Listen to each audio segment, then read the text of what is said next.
Hello, how you doing? We have finally reached it. The end of the Star Wars original trilogy and the end of the George Lucas saga before he, of course, sold everything to Disney.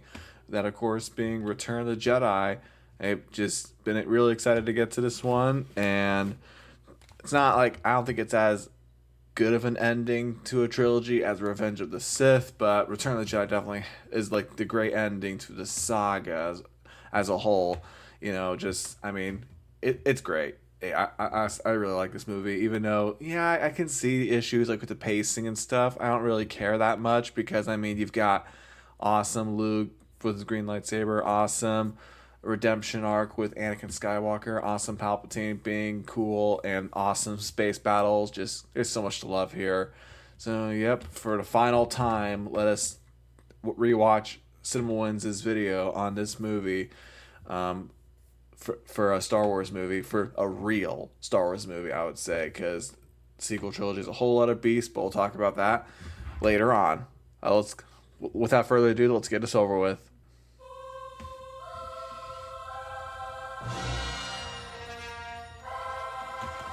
All right. Return of the Jedi. I've never brought up how awesome the Saturday morning serial titles are. Star Wars, A New Hope, The Empire Strikes Back, Return of the Jedi.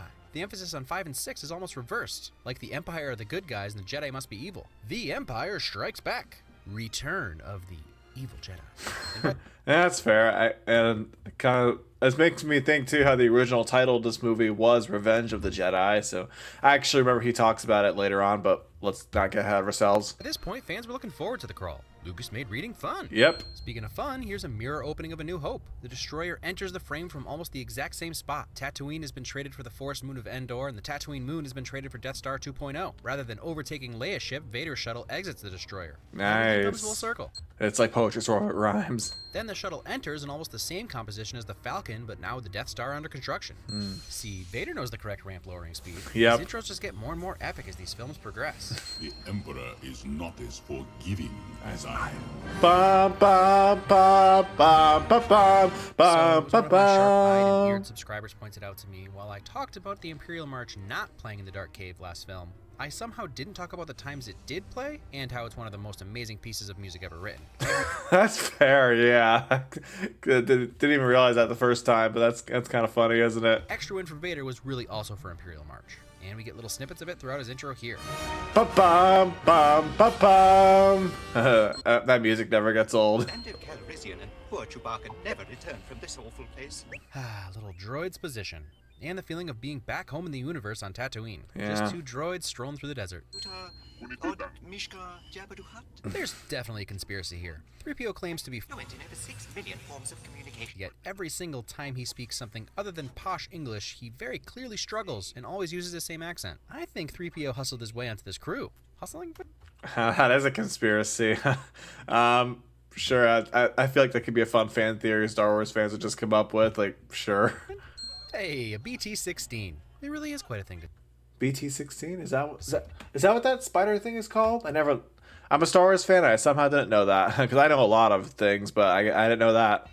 We're only in the doorway of Jabba's palace, and we already have some amazing makeup and costumes between some bad piggies and Tentacle Tumorhead. Yep. And then a few steps in, we've got the Hypno Dog, old Yep. eyed Bojack, two Yep. alien ladies wearing less than a gold bikini, respectively, a Yep. salacious Muppet Christmas reject, Yep. and obviously the And amazing Jabba. giant slug himself, looking the way he always should, Jabba the Hutt. And Jabba's design is amazing, from the detail in each wrinkle to his half-open toasted's right eye to the cheese casserole and wet towel in a garbage can they used to make his voice so disgusting. They really brought him to life. How is it like that is a giant puppet and he still looks better than some CGI nowadays? Like that is actually insane how well that holds up. This is 1983 and like wow. Troy. Solo. Han's alive, sort of. Like he's frozen, but it's alive technically. Brutal. Fit him with a restraining bolt. Don't take the restraining bolt off the little one. He's been known to run. And if you're going to compliment all the organic beings in the palace, you can't ignore the inorganic. Each robot was created from scratch and is so detailed and functional looking. Lofty Cool. neck is better, and I do miss it. I guess there's that too. I don't really mind Gyrox. It's fine. Honestly, my main issue with this is mainly whenever they would like like her, what's her name? Size Noodles. Whenever her lips like get into the camera, that's the part where I'm like, I feel like you pushed it. You may have gone too far in a few places, George, but oh well, it's fine. It sounds alien. But I don't hate the changes to the Max Rebo band. Size Noodles CGI replacement is probably an improvement. I'd say so, yeah. Both versions did an excellent job of making Jabba's palace a cross between a gangster bar and a king's court. And you gotta give credit to Femi Taylor for returning 15 years later to add some extra footage to the scene. Oh, that's true, yeah. They really don't make bands like this in our universe. You all almost got thermal detonated and you just jump right back on that horse. Where's the Figure and Dan and the Modal Nodes versus Max Rebo battle the bands? Tauntaun head mount? Hold on, was that what that was? Versus Max Rebo battle the bands. Oh, that does kind of look like a tauntaun, doesn't it? Wow. Tauntaun head mount? You have hibernation sickness. Fun fact, while Leia is technically under there, the voice of the bounty hunter is Pat Welsh, the woman who voiced E.T. Oh, All cool. the changes to the special edition, I can't believe Lucas replaced Jabba with Harvey Weinstein in this scene. Oh, come on. oh, wow. Whoa. Wow, whoa. I can't believe he went there. Holy cow. Sorry. Well, sorry, I sometimes get paranoid that it's not recording, but wow, that's okay. Moving on. You can't insult Jabba like that. Sorry guys, joke rescinded. Jedi Knight. I'm out of it for a little while. Everybody gets illusions of grandeur. This is probably one of the slowest openings in any Star Wars film, but the build-up to Luke's arrival actually works really well. The most action we get is the dancing and the subsequent eating of the Twi'lek slave girl. Otherwise, it's subterfuge and mind games while we get reacquainted with the rest of our friends. Yep. All right. Also, friendship. Who doesn't love My Chewie? goodness, is his arrival epic. This is the Luke we've been rooting for. Yep. Maxed out powers and confidence, no more whining or floppy Farrah hair. Other than his black garb, that's the first hint at the dark side struggle going on inside Luke. Oh, the gold bikini. Yep. Possibly the most memorable thing from the entire original trilogy. Maybe. Death Star, Vader's helmet, Leia's bikini. Maybe. The question is, who wore it better? I don't On the know. list of things I'm thankful are true to the original, Jabba and the Rancor are top of the list, and I don't know, stop motion is cool for some things, but the fact that the Rancor is a hand puppet makes it so much more realistic to me. It does, Number yeah. one, the size of that femur should only make you feel more nervous. That's Number fair. two, you better hope that's a femur and not a fibula or a finger bone, because he clearly stood no chance against the Rancor. Although quick thinking on propping it in there for maximum damage, as anyone who's eaten chips too fast can attest. I can attest to that, yeah. How does this Rancor look so good? Again, like, how does this Rancor feel gigantic? Like, did they get this in 1983? Like, I'm still impressed by that. And like everything so far in this film, the Rancor's sound design is killer, and the detail in his skin and inside his mouth are insanely impressive. Yep. Anti-stormtrooper skull aim to crush a skull. Aw. Sensitivity. And I guess according to Book of Boba Fett, I guess we now know that Rancors like form like bonds with their owners. So, sure. What could be more Star Wars than our heroes being taken to their deaths on a rockin' party barge?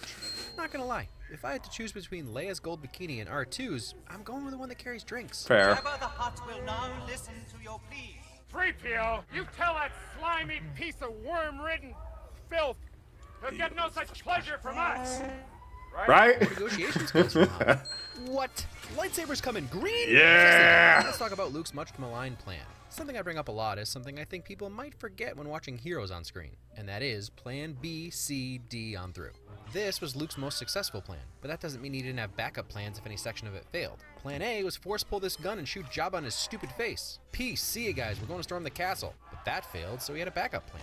Also, hate to pull the Force card, but Jedi do have foresight, and I think it was a bit of a way to establish exactly how powerful Luke had become, to just waltz into Jabba's house and leave with his friends relatively unscathed. Yeah, that was my reasoning too. Like, I feel like, yeah, it was meant to show us how powerful Luke could become, that he had foreseen, oh, this is how it's going to go. And I do buy that idea that he had backup plans and stuff. I don't know if every detail makes sense. Like, I don't know why 3PO needed to be there. They're like, you could definitely nitpick a couple things here and there about Luke's plan or backup plans. Like, why did this need to happen? I feel like you could, but it hasn't really bothered me that much. Like, it's fine. To be named is to be accidentally murdered. Yep. Though, based on how scared of Boba Han sounds, I guess I get why everyone thinks he's so cool. Which actually means this. Remove one, yep. And we now know he survived that, so yep. Boba, or at least let me escape in canon Fett. He did escape.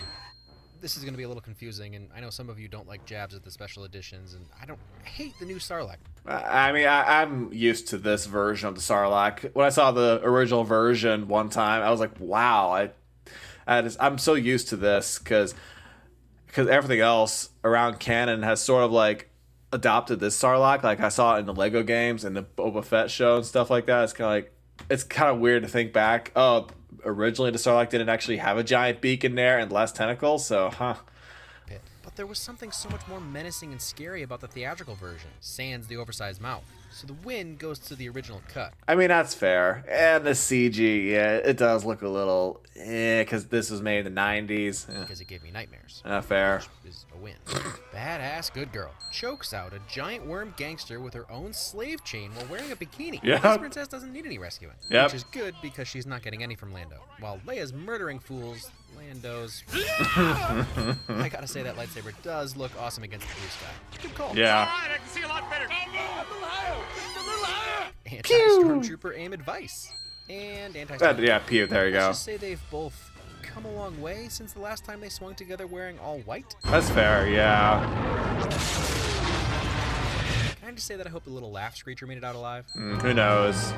Ba ba ba ba ba ba ba ba ba. Imperial March slowed down a hair and hitting those horns a tad harder. Ooh, man. I know we saw Vader kneel to the Emperor's hologram in Empire, but there was no one around. It's a whole other thing entirely to have him kneel in front of an entire battalion. It's such a bizarre thing to see a powerful dude submit like that, especially when he's literally a head taller. Imperial cackle. That laugh, man. I do impersonations of Palpatine a lot in my free time, like especially good. Do it, stuff like that. He's such a fun character to do impersonations on. I so old to young eyes. No. Yes, I do. From the short time we actually spend with Yoda, you really grow to love him and understand Luke's affection for him. He's just a warm and sympathetic character whose death will always make me sad. Then I am a Jedi. Oh. Great response. Do not underestimate the Powers of the Emperor. And if there's Senate pod floaty things around, run! Yep, he would know. Vader betrayed and murdered my father. He Ceased to be Anakin Skywalker and became Darth Vader. Whether it was planned or not, you've got to appreciate Luke calling Ben out like this. Like the best lampshading ever. Yeah, that's true. It's kind of weird to think too, because this would have been before the internet, so it's kind of because I feel like that works. Like that feels like the kind of response that would happen after fans on the internet like told like Lucas and the people like, hey, didn't Obi-Wan tell Luke that he betrayed and that Vader betrayed and murdered Anakin, but that contradicts, no, I'm your father. And then this is like response to that. It's kind of weird how it feels like that. But yeah, it does kind of. I understand the feeling that it kind of feels like they just pulled it out of thin air. The Obi-Wan's explanation, like it's obviously a retcon, and the way he explains it, I get why some people get annoyed by it. It's one of those things that's just never bothered me. Maybe just because I'm so used to it. I don't know. And I've always accepted the explanation because it makes sense. And then Lucas made it make even more sense with the prequels. Right. Anakin was replaced by Vader. And that too. And also just because the prequels that tell such a good story, in my opinion, that I'm fine with it. I hate to jump back on the Jedi suck train of thought from the prequels, but we're again seeing their lack of understanding. It's possible that Yoda knew Vader could be turned, and that's why he told Luke. You must confront Vader. I don't know if Yoda figured that. I don't know. It's also possible that Yoda believed Luke would have to die to actually become a Jedi, but Obi-Wan seems pretty clear about what he thinks. Then the Emperor has already won. He does, Why yeah. shouldn't he be? He loved Anakin like a brother, and he couldn't save him. Yeah. I mean, I do think that is part of the Jedi's, like, I remember somebody saying that the whole thing with the Jedi was that they think that attachments are wrong and that, saving, like, you can't, worry too much about saving somebody else, like, you can't be too attached to somebody to want them to, like, be good. because Anakin was too attached to Padme, wanted to keep her alive. But then Luke was attached to Anakin, wanting him to come back, and then that ultimately worked, and that sort of like makes you think, wait a minute, maybe the Jedi were kind of wrong about that. I hope that I explained that well, but yeah. Your feelings deep down, Luke. They do you credit, but they could be made To serve the Emperor. And that right there is good enough reason to have kept all that from Luke, like psychic plausible deniability. Right. Surprised they didn't ask you to do it. Well, who says they didn't? Humility. You're the respectable one, remember? And compliments. Repeating the same weapon is a little, well, derivative. But when you listen to George talk about his first treatment, you realize the Death Star was always meant to be at the end of the entire story. Right. Since he had to split it up, he threw the Death Star into the first film. And the attack plane is different enough that it's kept interesting. Yeah, I've never really been bothered by that either. That what they're doing the Death Star again, and I'm like, I think it's fine because I do like the idea that we're ending the story with it, and they do change enough of how they destroy it. The way they blow it up is different, so it doesn't feel as derivative as it otherwise would have been.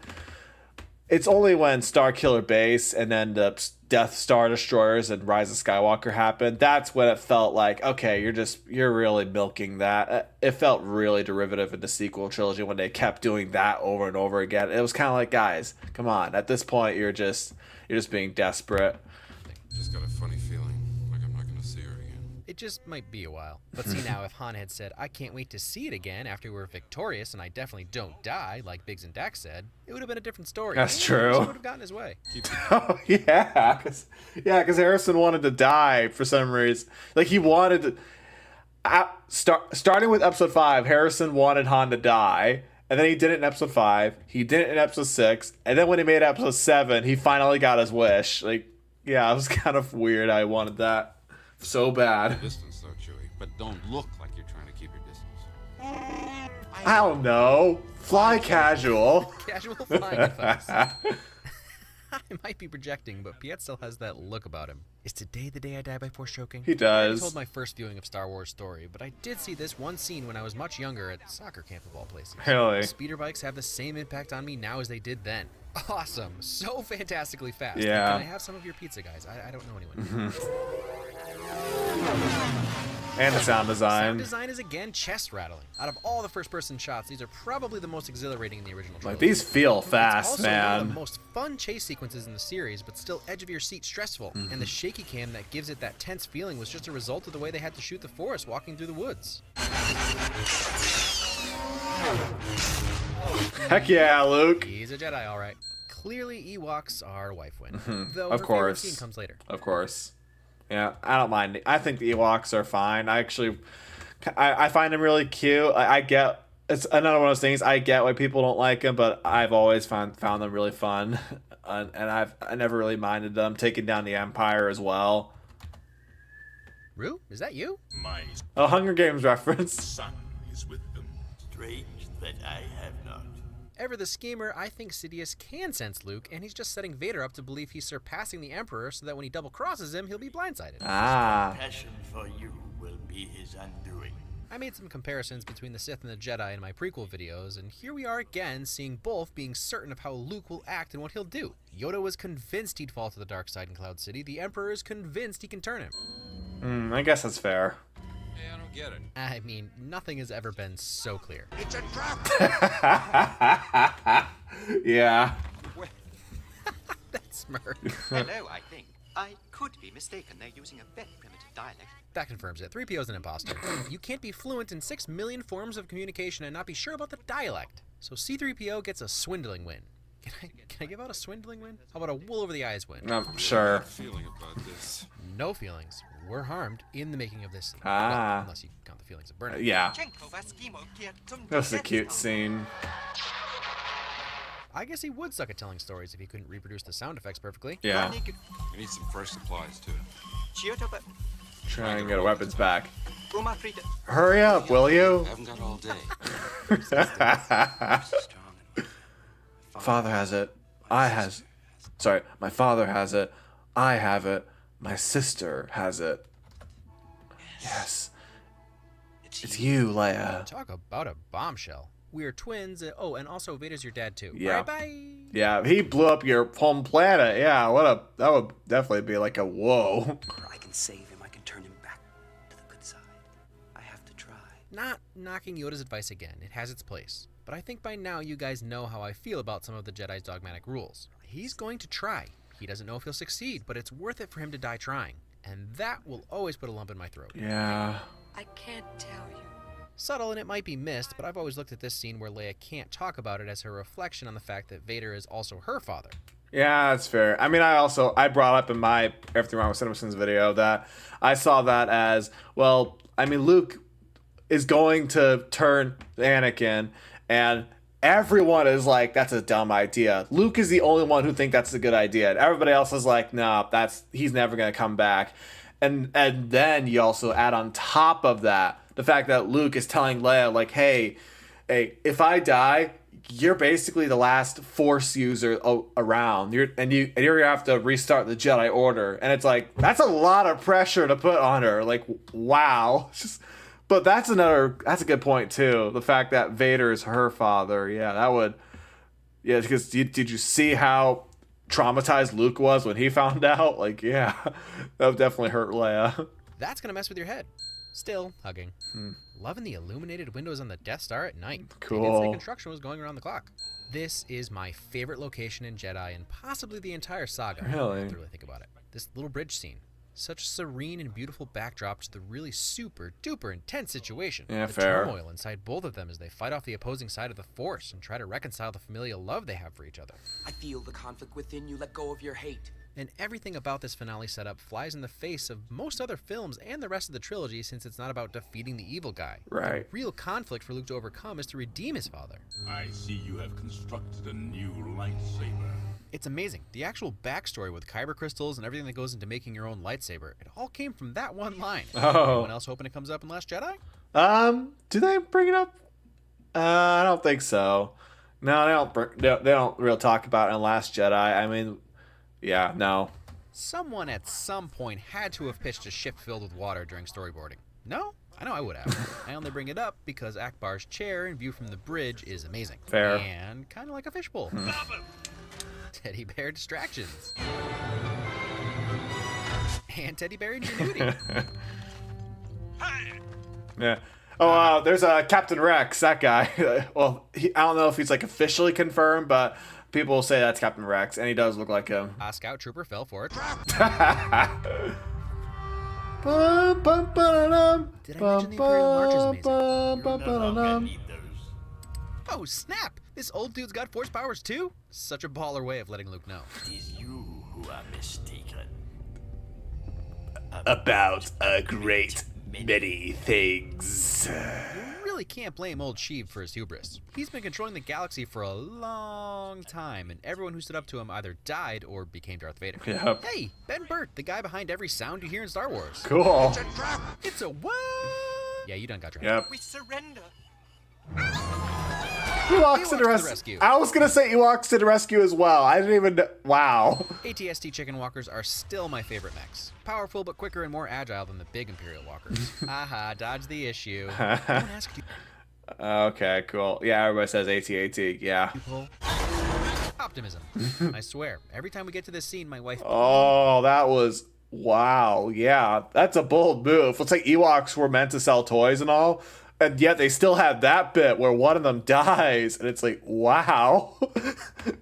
Yeah, bold move there to kill one of your merchandising opportunities. It's for him to be okay as if she can change a movie made decades ago. So, causing your audience to have sympathy for living teddy bears. Yeah, that shouldn't have been too hard. No. Huge build up for this moment. Oh, I love this shot. Wow. 10 minutes of Ewoks rescuing rebels and also not helping as much as intended. Being the best space cowboy marksman redefining anti-stormtrooper aim. Yep. Lando space battling in the Millennium Falcon, taking part in one of the most beautiful and epic space battles in the series. Literally. Rebels trying to not get destroyed by the fully operational Death Star. All while the Emperor messes with Luke trying to get his hatred to come out. Yep. 3 separate battles going on, all fully engaging and entertaining. Yep. Tarzan yell. Yes. It's like the dream of every video game kid to be able to take control of the enemy's way more awesome weapon. And I'm gonna say this must have inspired MGS4's Metal Gear Rex v. Ray battle, because connecting two of my favorite things gives me joy. And it does me too. The technology versus nature motif that we talked about in A New Hope been clearer. Old Georgie Boy is making a pretty clear statement. Very much, yeah. I got it! Promote that man. Hit a target!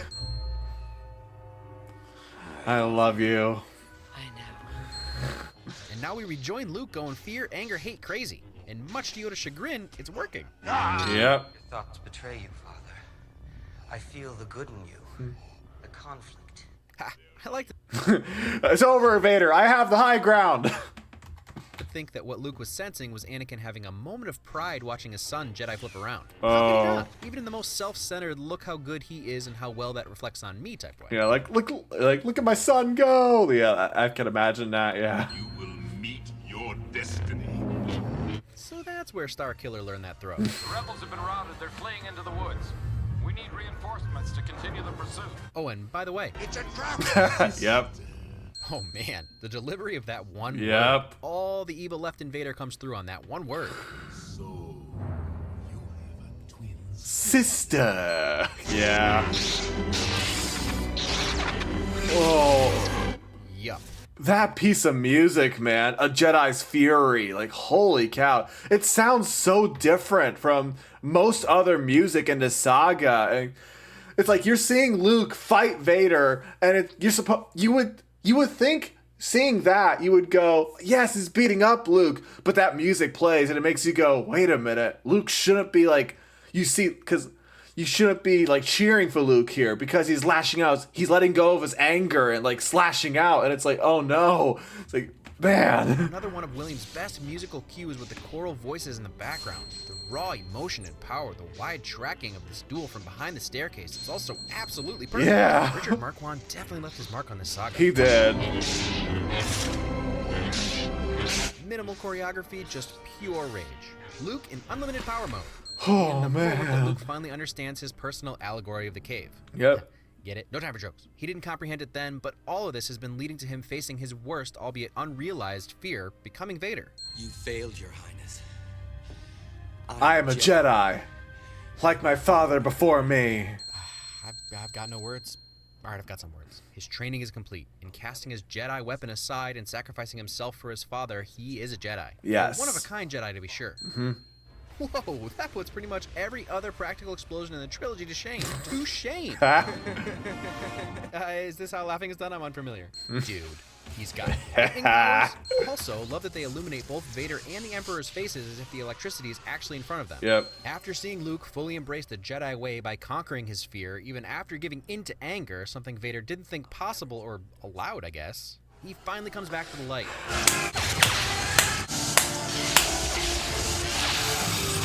Yep, Luke / the Force's theme plays for Vader's final act as a Jedi. Oh man, that never fails to like make me cheer inside. Like, oh man, like good for you, good for you, Also Anakin. politeness. Don't ever discount a good please, children. And while all that's going on, the flying down the corridor sequence is one of the most impressive miniatures in the series, and you can really tell how much time and work went into this amazing sequence. Yep. Intensify forward firepower!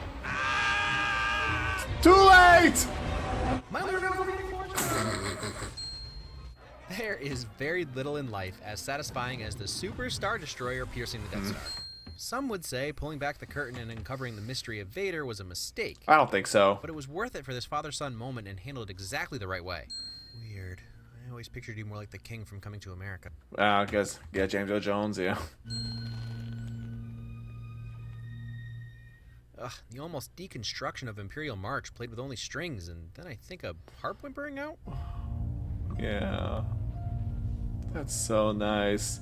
It's like they made Imperial March, which sounded threatening in the previous movie. They made it sound somber. Like, how did you do that, John Williams, man? Wow.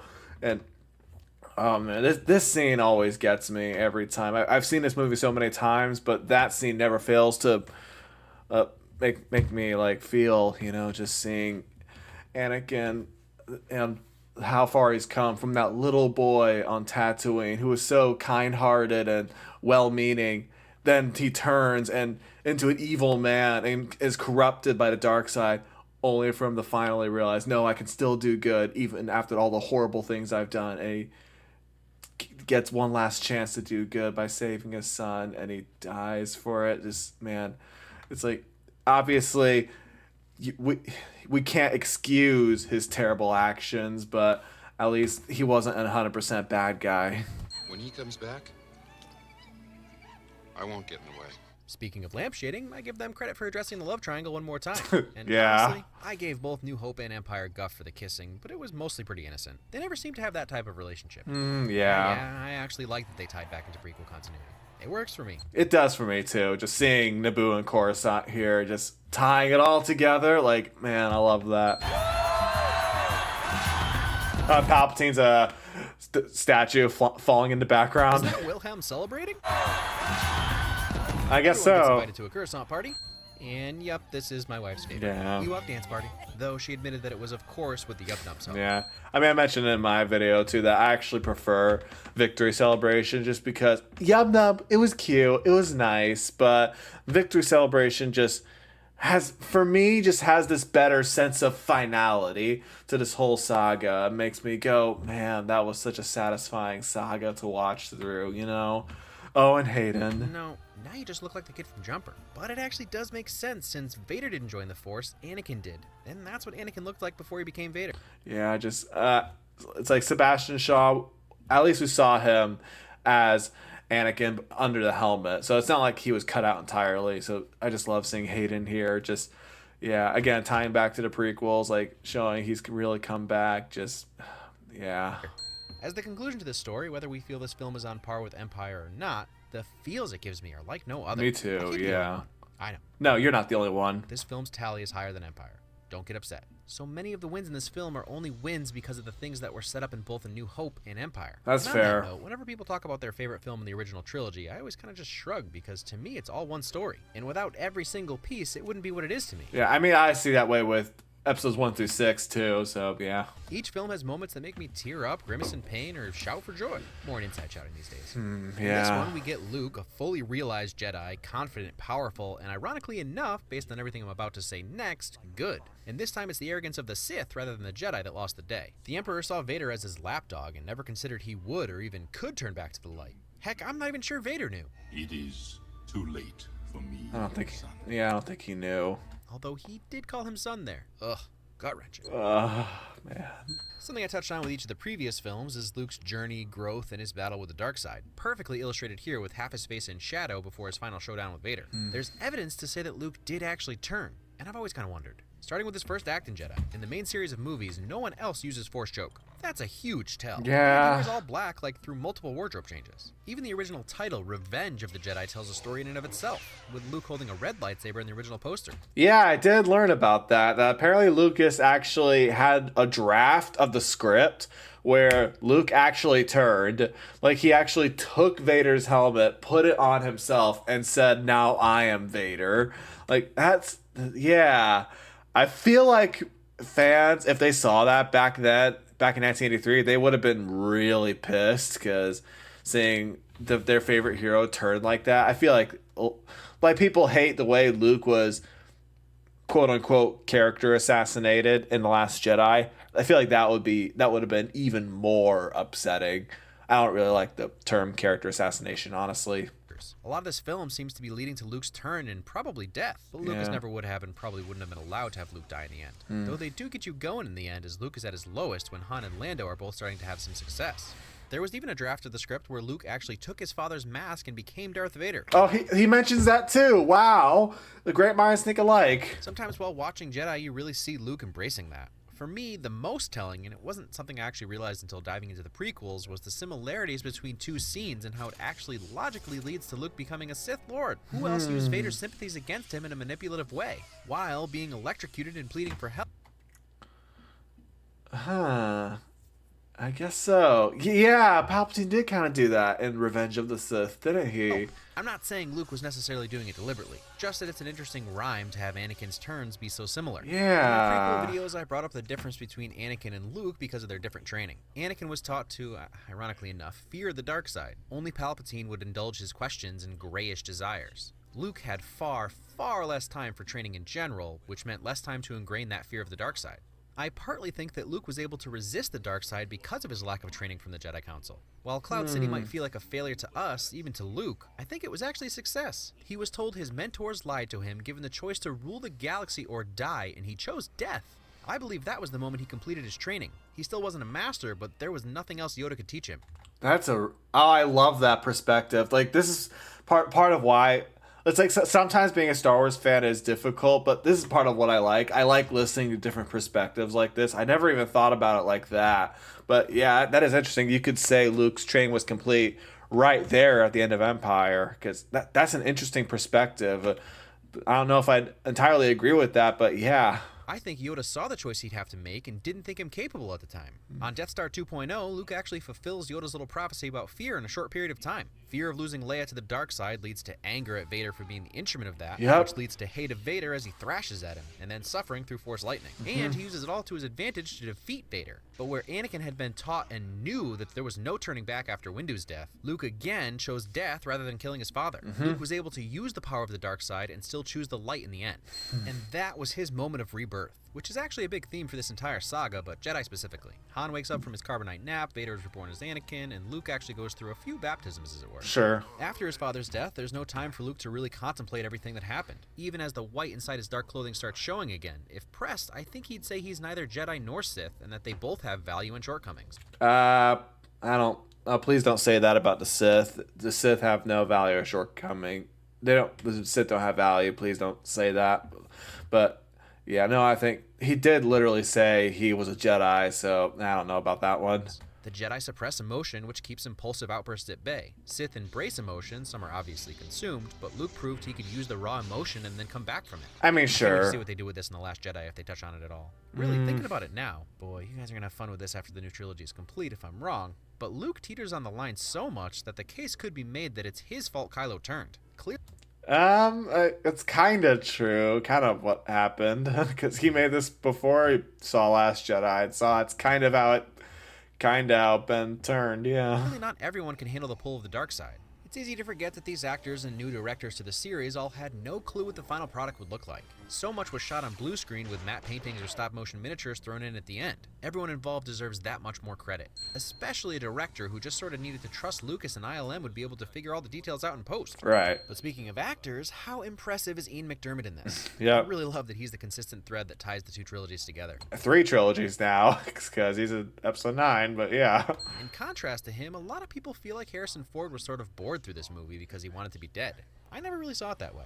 Each of the actors and subsequently their characters are more mature in this film. In fact, he's become a real rebel since A New Hope, where he only returned to the last minute. Now he's volunteering for dangerous missions and is a real leader. I don't know if I ever thought Harrison looks bored, but yeah, I like that interpretation too, with him being more mature. And while Leia kicked butt throughout most of the trilogy, she has her shining moment here. Yep. I don't have much to say about Ewoks. I buy George's explanation that they were going to be Wookiees, and then Chewie ended up being too tech-savvy and he wanted a more primitive culture to contrast and defeat the Empire. It works for me. It wasn't that hard for me to buy that they could eventually overtake the troopers. And they do lose for quite a while in the beginning. That's true, yeah. I'm remembering that now. People say that Ewoks overtake the Empire. There are actually a bunch of moments in that battle where the Empire overthrow the Ewoks, so not entirely.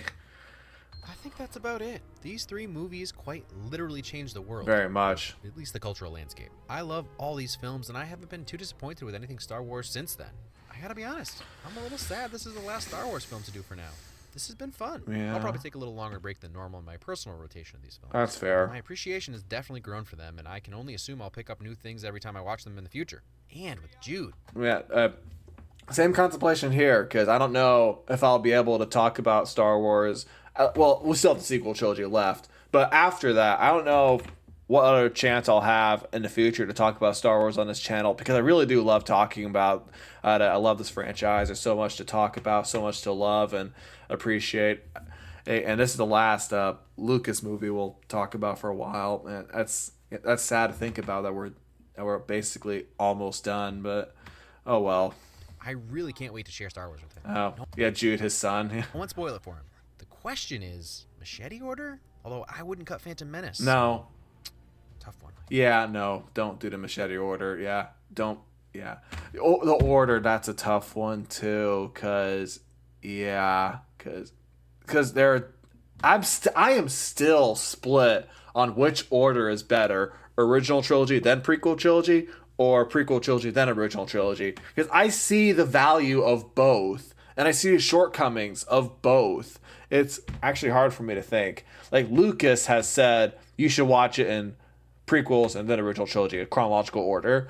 But at the same time, people say you should watch the original trilogy first because that's when the Vader twist happens, and the prequels spoil it for you. So yeah, I don't know, because if I ever have kids, I'm not sure which order I would show it to them. Tell me, which order do you think is best? I genuinely do want to know, which order do you think is best to watch Star Wars movies? I genuinely want to know what you guys think. 195 award. Yeah, Luke, I totally trust you. Just stick close to Chewie and Lando. We're taking care of everything. Oh, Great. Sorry, camera's a little blurry this time, huh? Yeah, I still don't know how to control it, but yeah, that's Return of the Jedi. Again, sad that this is... Well, I keep forgetting we still have to do the sequel trilogy. I still have some stuff. I do have a lot to say about those movies, but we'll talk about that later on. That's going to be... Force Awakens is going to be our next movie, which is going to be interesting. But yeah, original trilogy, though, still fantastic. And Return of the Jedi, I still love. So, yep, that'll be all for now. Thank you guys for watching. Peace.